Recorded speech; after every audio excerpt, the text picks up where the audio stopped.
example I like to use is if you look at 25 years ago, the top companies in the world, you would have seen like General Electric, you would have seen ExxonMobil, you would have seen these big powerhouse industry type companies from yesteryear.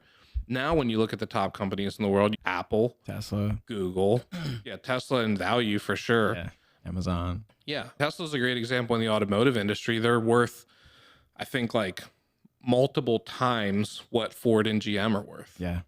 Because of the innovation that they have there. And like, I think I'm not a stock guy or like a market trend guy, but I know there was a lot of people who were super bearish on Tesla saying essentially they were overpriced. Like we need to, they're eventually the numbers are going to catch up to the stock price.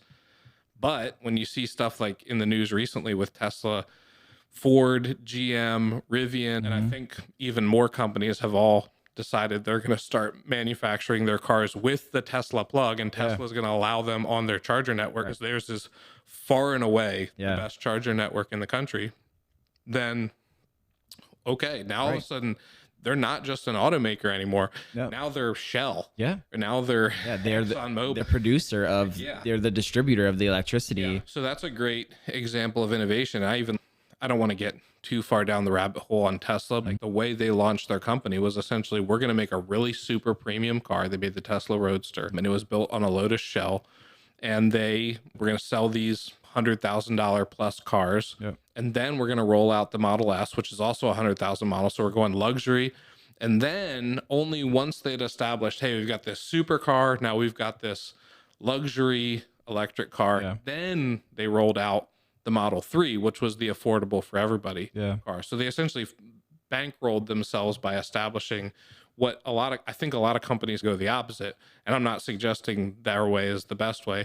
VC funded, we've talked about this before. VC funded is a whole different ball game than, or even publicly traded is a whole different ball game than local cash flow. But it is true that people typically start with if they're thinking through packages or whatever, it's start with what's the most affordable one, then they build up from that. It's like they did the opposite. If you work for a plumber and then you decide to go out on your own, the first thing you do is you look at the other plumbers' prices, and because your operating costs are less, you can charge less. And that's how you build your company. You start low and then you build a company over time to something that is, more of a company versus a freelancer.